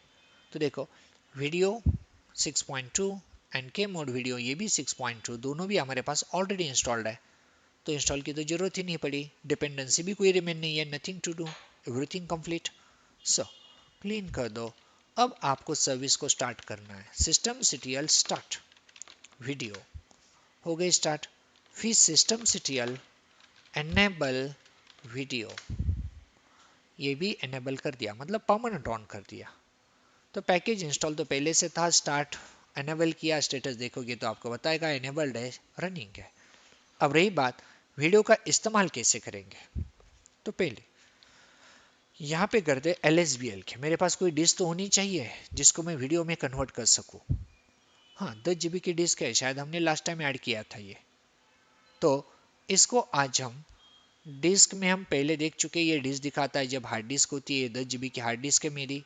फिर HDM में ये पार्टीशन बनाए तो ये पार्टीशन है, जब LVM बनाते तो LVM दिखाता है। अब तो हम वीडियो बनाने जा रहे हैं तो वीडियो जरूर आएगा, ठीक है। बट इसको बनाते कैसे है, देखो बनाने का तरीका। आप लिखोगे क्रिएट वीडियो, वीडियो क्रिएट करना है। फिर उसका नाम क्या होगा, तो नाम आपकी चॉइस। तो मैं नाम देता हूँ टेस्ट वीडियो। टेस्ट वीडियो से ये बननी चाहिए। फिर किससे बनाना चाहते हो, तो मैं लिखता हूँ डिवाइस। ये जो मेरा डिवाइस होगा वो है /dev/sdb, ये मेरी बी डिस्क जो 10 GB की ऊपर। फिर डबल हाइफन वीडियो, इसकी लॉजिकल साइज क्या होगी। वर्चुअलाइजेशन ब्लॉक है, लॉजिकल साइज को हायर कर सकते हो। बाय डिफॉल्ट में करता हूँ 10 GB होगी, और एंटर करके देखते हैं। यदि आपको ये बताए नहीं कि डिस्क पे फाइल सिस्टम कुछ पहले से है, तो आप डबल हाइफन फोर्स लगा सकते हो, फोर्सफुली कन्वर्ट इनटू वीडीए। तो कर देते हैं enter. Oh command not found, इसका मतलब मैंने कमांड ही गलत डाली है। तो गलती मेरी शायद यहाँ पे है, ये ना क्रिएट वीडियो नहीं, वीडियो क्रिएट होगा ऐसा। एंटर। अब देखो creating video, starting video, start compression on video, and your video disk now ready to use। और उसको जो नाम मिला है यहाँ पे बाय डिफॉल्ट dev/mapper/test video। जब हमारी ये डिस्क थी ना वॉल्यूम को मैप करती थी, तब उसको भी मैपर लग जाता था बाय डिफॉल्ट। तो टेस्ट वीडियो के नाम से इसको मैप किया गया, ठीक है। अब ये यदि बन चुका है तो आगे इसको यूज कैसे करेंगे। हाँ ये तो बता रहा है कि चलो ये रेडी है, बट इसको फॉर्मेट करना पड़ेगा जैसे हम हमारी डिस्क को फॉर्मेट करते हैं। तो सेम कमांड mkfs डॉट, चलो xfs लेटेस्ट यूज करते हैं क्योंकि टेक्नोलॉजी भी लेटेस्ट है। तो उसने कहा dev/mapper/टेस्ट वीडियो नाम से बना, ठीक है। एंटर हो गया फॉर्मेट।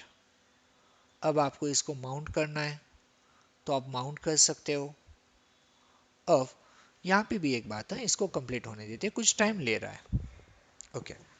आप जब इसको फॉर्मेट करोगे तो यहाँ पे के ऑप्शन भी यूज किया जाता है, ऑप्शन हाइपन के, एक्सएफएस स्पेस हाइपन के। हमने के मोड के वीडियो भी डाला था पैकेज सपोर्टिंग, क्योंकि ये नई टेक्नोलॉजी है, इसका अपग्रेडेशन कर्नल को देना है, तो ऑप्शन के बहुत बार यूज किया जा सकता है। इन स्पेशली 7, हम 8 को यूज कर रहे हैं, कर्नल को अपडेट करने की जरूरत नहीं है, अदरवाइज रिबूट की जरूरत पड़ सकती थी।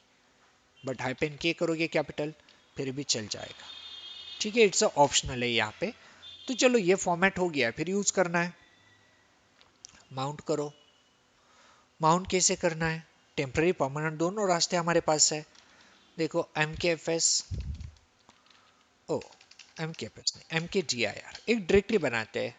तो वीडियो वॉल्यूम इस नाम से बनाता हूँ, फोल्डर को नाम दिया वीडियो वॉल्यूम, या फिर हमारा रेगुलर नाम दे दो डेटा, डेटा, या फिर पुणे नाम देता हूँ, चलो सीधे पुणे, पुणे में माउंट करेंगे। टेम्पररी माउंट करना है तो सीधा लिखो mount dev/mapper/test video space /Pune. तो सेम ओल्ड ही तरीका हमारा, कुछ भी चेंज नहीं है, फॉर्मेट करना, माउंट करना, एवरीथिंग। अब परमानेंट माउंट करना है तो चलो ETC एफ स्टैप में, क्योंकि टेम्पररी करके भी परमानेंट तो करना ही होता है। तो VIM ETC एफ स्टैप, यहाँ पे आएंगे, and of the line, enter dev slash mapper slash test VDO, file system और माउंट पॉइंट। तो माउंट करना है पुणे में, file system XFS, it's default and zero space zero. Save, escape, shift colon write and quit. क्या अब सही है? Mount hyphen ए, कोई एरर नहीं है। LSBL के देखो, वीडियो वॉल्यूम तो माउंट हो गई। ओके, अब जो भी पुणे में डेटा डालेंगे बाय डिफॉल्ट वो कहाँ पे जाएगा? वीडियो डिस्क में। ये जो हमारी 10 GB की है। अब इसमें भी देखो, जैसे मैंने आपको बोला ना, वहाँ पे के को लिखा जाता था, वैसे ही RHL 7 की बात कर लेना, वहाँ पे डिफॉल्ट से काम नहीं बनता था, क्योंकि ये टेक्नोलॉजी नहीं थी, कर्नल को अपडेट नहीं था। तो यहाँ पे आपको लिखना पड़ता था x happen system d dot requires is equal to video dot service। मतलब सिस्टम डेमोन को ये इंस्ट्रक्ट करना पड़ता था कि ये डिश जो है डिफॉल्ट है, लेकिन ये वीडियो सर्विस को सपोर्ट करती है। तो ये RHL 7 में जरूरत थी, जो फुली कॉम्पेटेबल नहीं थी वीडियो सर्विस के साथ। लेकिन 8 को लॉन्च करने से पहले वीडियो सर्विस आ गई थी, तो 8 में सब कॉम्पेटेबिलिटी बेटर है। तो आपको ऐसा कुछ लिखने की जरूरत नहीं है। हालांकि मैंने नोट्स में ये लिख के आपको दिया है, के का भी लिखा है, और ये जो लिखा था सिस्टम डेमोन इंस्ट्रक्ट रिक्वायर्स, ये भी दिया है, बट हमें इसकी कोई जरूरत नहीं है। अब बाहर आ जाओ। अब बात कर लेते हैं, हम बात कर रहे थे ये कॉम्प्रेशन को सपोर्ट करेगा। ओके, और फिर डुप्लीकेशन भी बताएगा। अब ये कैसे होगा? तो पहले LSBL के को देख लो। 10 GB की डिस्क है, यहाँ पे शो कर रही है, ठीक है। अब आप यहाँ पे एक कमांड चलाना, वीडियो स्टैट, वीडियो स्टैटिस्टिक। देखो, हमारी डिस्क के बारे में कुछ बताया गया, बट कुछ समझ में नहीं आया। फिर यहाँ पे लिखते हैं, okay, HU, human understandable format. अब समझ में आ रही है साइज। तो ये 10 GB की डिस्क है, बट इसकी जो फैसिलिटी है ना, वर्चुअलाइजेशन, कॉम्प्रेशन, इस फंक्शनलिटी के लिए इसने क्या किया है, देखो 4 GB अपने पास यूजेबल में रखी है। मतलब ये चाहता है जब आप इसके साथ वर्क करो तो ये 4 GB मिनिमम खाली हो। ओके, बट ऐसा कुछ नहीं, आप फुली यूज करोगे तो भी ये सपोर्ट करेगा 10 के 10 GB। ठीक है, फिर आपको बोला है आपके लिए 6 GB अवेलेबल है। इसका मतलब 100 में से 40 GB तो 40% तो यूज हो चुका है, क्योंकि 6 फ्री है और 4 GB यूज हुआ है। चलो थोड़ी देर के लिए इसको समझ लेते हैं, हाँ ये ऐसा ही है, इतना ही फ्री हमें मिला है। थोड़ी देर में हम डेटा भी इसमें ज़्यादा डालेंगे, डोंट वरी। फिर से मैं आपको एक बार शो करता हूँ। तो देखो, ये 4 GB यूज बोल रहा है, 6 GB खाली है। अब हम क्या करेंगे पता है, ये जो है ना हमारा पुणे माउंट पॉइंट, इसमें डेटा को डालेंगे और डुप्लीकेट डेटा डाल के देखेंगे क्या होता है, कितना ये कम कर पाता है। तो कुछ फोल्डर बनाते हैं यहाँ पे। एक फोल्डर को नाम देता हूँ डेटा, या फिर एक काम करते हैं ना, ऐसे बना लेते हैं, डेटा 1 से लेके 6 तक। तो 6 फोल्डर बना लिए। अब फोल्डर वैसे ही एम्प्टी होते हैं, तो इनकी साइज क्या होगी, बहुत ही कम। तो यहाँ पे कुछ पता नहीं चलेगा कितना कॉम्प्रेशन क्या हुआ है। सो अब स्टैटिस्टिक देख लो, तो इसमें नॉर्मल कुछ चेंजेस दिखता है क्या? कुछ भी नहीं, क्योंकि साइज ही इतनी है। चलो फिर एक काम करेंगे, अब कुछ ज़्यादा डेटाबेस को यहाँ पे डालेंगे। जैसे एक नई विंडो करता हूँ, इसको रहने देता हूँ यहाँ पे आपको देखने के लिए। अब हमें डेटाबेस इसमें डालना है, तो हमारा M सर्वर में पैकेजेस होंगे बहुत सारे पड़े हुए। VR, WWW, HTML में हमारे पैकेज होते हैं। यहाँ पे किधर है, तो RHL 8 फोल्डर है, CD RHL 8। हाँ, इसमें ऐप स्ट्रीम बेस OS से दोनों की साइज क्या है, डिस्क यूसेज शो स्टार, क्या लिखा है, एक है 908 MB का, इधर देखो वो कंफ्यूज कर रहा है, और दूसरा है 5.3 GB का। तो इसको नहीं डालेंगे, बहुत बड़ा है। 908 MB को कॉपी करते हैं और डेटा फोल्डर में डालते हैं, डेटा वन में। अब देखना स्टैटिस्टिक में क्या चेंज आता है। अभी आपको ये 98 क्या है ना, थोड़ी देर के लिए जस्ट इग्नोर इट, 5 मिनट के अंदर ये सब कुछ क्लियर होगा। तो अब मैं यहाँ से कॉपी करता हूँ और ऑप्शन आरवीएफ के साथ चलता हूँ, बेस ओएस को कॉपी करता हूँ और इसे कहता हूँ पुणे में जाना है, डेटा वन में डाल देना है, डेटा वन। ठीक है, अब करते हैं एंटर, तो 908 MB हमने उस डिस्क में डाल दिया। ठीक है, फिर स्टैटिस्टिक को हम समझेंगे क्या हुआ उसके साथ। होने दो इससे पहले कंप्लीट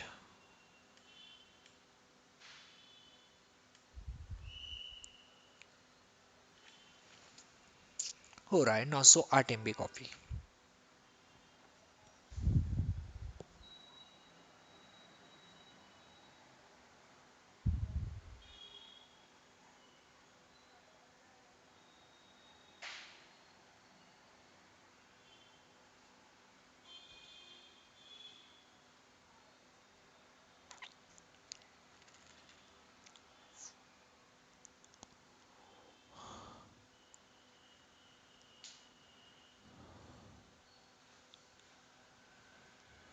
ठीक है, अब इसका स्टैटिस्टिक तो देखो क्या कह रहा है। ये हमें पता है, हमने इसमें 900 MB डाल दिया है,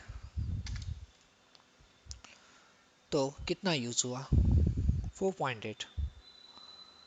900 होना चाहिए था, लेकिन चलो कुछ हद तक हुआ है। कॉम्प्रेशन कितना बोल रहा है, सेविंग्स पे 6% हुआ, तो थोड़ी देर के लिए कह लो 6% से हुआ। ठीक है, मतलब उसने कॉम्प्रेस किया होगा कुछ परसेंट में, तो 4.9 ना दिखाते हुए 4.8 दिखाया। ये भी हो सकता है ना कि 1000 MB का राउंड फिगर हम 1 GB कहते हैं, तो 908 मतलब जीबी के हिसाब से हो सकता है वो कम है, इसके कारण भी कम दिखाया हो। चलो ठीक है, थोड़ी देर के लिए जो कुछ है, बट हमें कम तो दिखाया 4.8 फी। अब फिर से हम 900 MB डाल देते हैं। ठीक है, 800 MB यूज किया, 900 करना चाहिए था, लेकिन ये बोल रहा है पहले 6 खाली था, अब 5.2 खाली है, मतलब 800 यूज हुआ।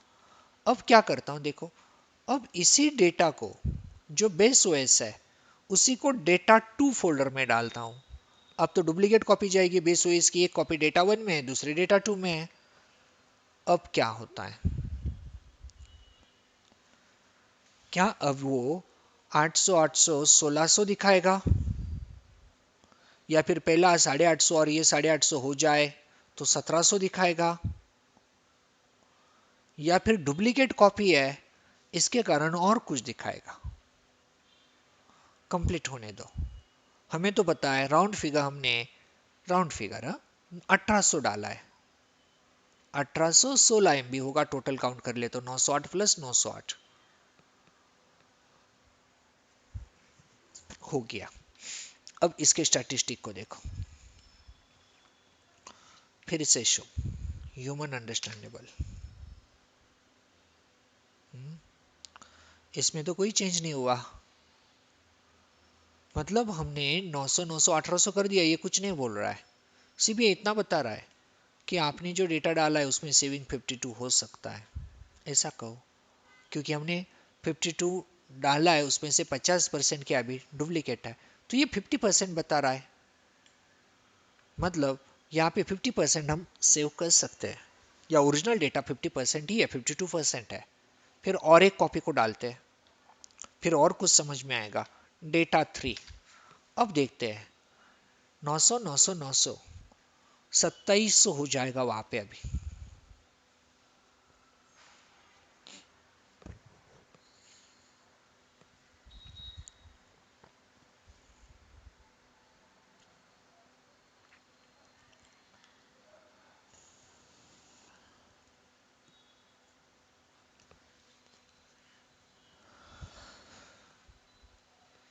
चलो अब 2700 जैसे कंप्लीट होता है, फिर से स्टैटिस्टिक को देखते हैं। अब कितना होता है हमें देखना है। हो गया 2700 MB। अब यहाँ पे आ जाओ, ह्यूमन अंडरस्टैंडेबल फॉर्मेट। अब तो कहीं 100 MB बढ़ा है, लेकिन अब आप देखोगे तो स्टैटिस्टिक के हिसाब से हमने अब तक 2700 डाला है, लेकिन इसने शुरू से 3 कॉपी आने के बाद भी हमें ये बता रहा है 5.1 GB अवेलेबल है और सिर्फ 900 MB यूटिलाइज हुआ है। इसमें से 3 कॉपी है। ओके, शायद 2 कॉपी है हमारे पास। कितने डाली, 2 या 3? एलएस 3 डाली ना, तो 3 कॉपी है। और 3 कॉपी की बात कर लेंगे तो 3 में डुप्लीकेट कितनी है, 2 है और एक ही ओरिजिनल है। ओके, अब और एक डुप्लीकेट करवाते हैं। अब लास्ट वन, तो 4th नंबर की कॉपी। अब तो 9 × 4 3.6 GB हो जाएगा वहां पे। अब 4 कॉपी में से हमारी ओरिजिनल कितनी है, 4 में से एक ओरिजिनल है और 3 डुप्लीकेट है।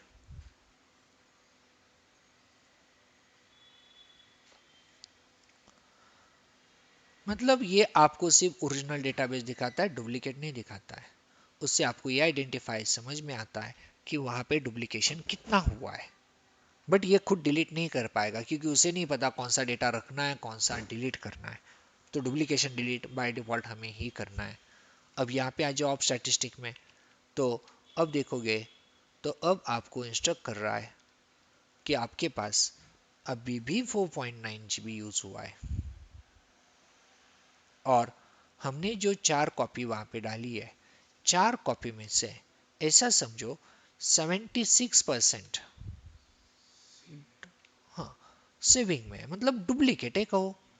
एक ओरिजिनल है। आप 100 के 4 पार्ट कर दो ना सीधे, 100 को 4 पार्ट में डिवाइड करेंगे तो 25 25 25 25, तो आपका 25% ओरिजिनल है और ये बचा हुआ आपका डुप्लीकेट है। मतलब आप यदि वहां पे 5 पार्ट डाल दोगे तो लास्ट वन अब ये बताएगा आपको आपका नियर अबाउट 80 81% सेविंग में है। क्यों? क्योंकि आपकी 5 कॉपी में से 4 डुप्लीकेट है। तो 4 को आप निकाल सकते हो, 4 को निकालोगे तो आपका डेटा उतना खाली हो जाएगा। तो अब इसको भी कंप्लीट होने देते हैं। मतलब एक डुप्लीकेशन की क्लियर आइडिया हमें आ जाती है कि हमारी डिस्क में कितना डुप्लीकेशन हुआ है।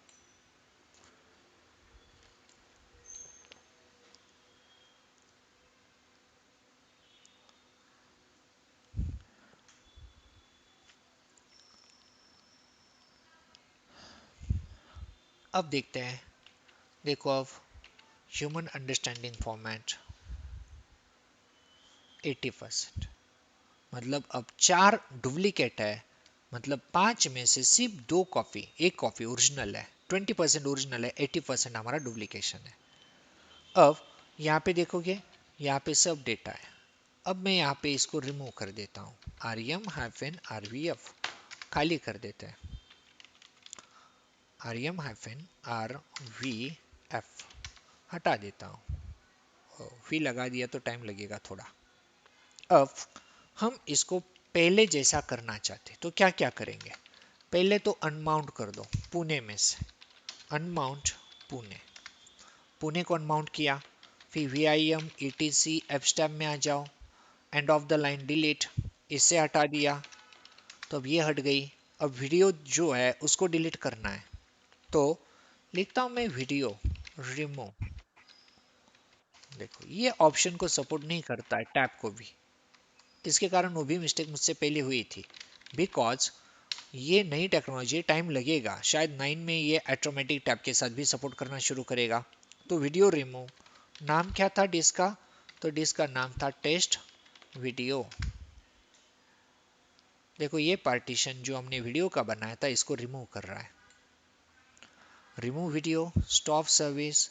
अब LSBLK को देखो, हो गई पहले जैसी डिस्क। अब सिर्फ एक बार मैं क्रिएट करता हूँ, लास्ट 2 मिनट देखेंगे इसको सिर्फ। तो फिर से लिखता हूँ वीडियो क्रिएट, मुझे वीडियो फिर से क्रिएट करनी है, डबल हाइफन नेम। इस बार इसे मैं नाम देता हूँ, चलो इसको नाम रखते हैं मुंबई, मुंबई नाम से बनाते हैं। डबल हाइफन डिवाइस, किस डिवाइस से, तो /dev/sdb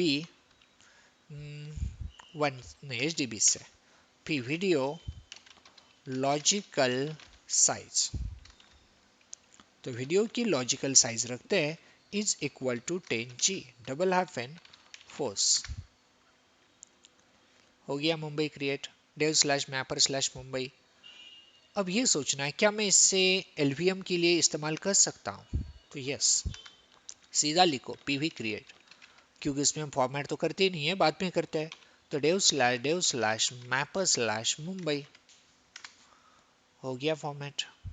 अब वीजी क्रिएट करना है, वीजी क्रिएट, फिर इंडिया किससे बनाना है, तो dev slash mapper slash Mumbai से, हो गया वीजी क्रिएट। अब एलवी क्रिएट करना है, LV create slash hyphen L, small या कैपिटल हमारी चॉइस, तो करते 500, 500 MB का होगा। हाइफन एन किससे बनाना है, डेव स्लैश इंडिया से, क्योंकि इंडिया हमारी वीजी का नाम है, इंडिया, और इसको जो नाम देना है एमएच, हो गया। तो सेम हमारे ऑपरेशन जैसे पहले थे वैसे ही चलते हैं, सिर्फ ये एक नई टेक्नोलॉजी ब्लॉक ऑफ वर्चुअलाइजेशन इन्होंने लॉन्च कर दिया है। अब हमने वीडियो से क्या कर लिया, एलवीएम भी कर लिया, पार्टीशन का तो वीडियो था।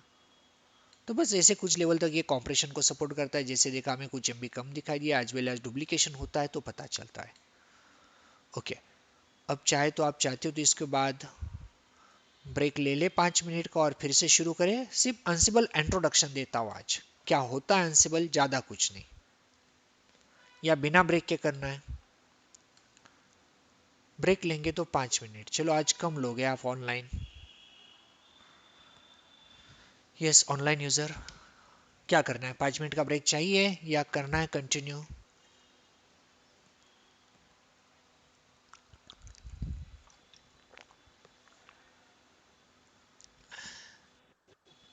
चलो तो चलो 5 मिनट लेता हूँ, ज़्यादा नहीं लूँगा, 11 बजे से पहले छोड़ दूंगा आज भी, क्योंकि आपको थोड़ी सी आदत हो गई 11 की चलो कोई बात नहीं है। तो just only for 5 minutes and after that शुरू करते हैं अगेन यहीं से। सिर्फ अनसिबल क्या होता है, कैसे लैब सेटअप करना है, ये आपको बताता हूँ, फिर इंस्टॉलेशन सेटअप हम कल आने के बाद शुरू करेंगे। तो चलिए, मैं यहाँ पे just Google timer, okay, 5 minutes, चलो 5 मिनट में आप लोग आ जाना क्विकली।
चलो अनसिबल को शुरू करते हैं। अब तब तक मैं चाहे तो इस रिकॉर्डिंग के पार्ट को ना स्टोर कर देता हूँ, मतलब अनसिबल का सेपरेट वीडियो स्टार्ट हो जाएगा, बाकी कुछ नहीं। तो इसको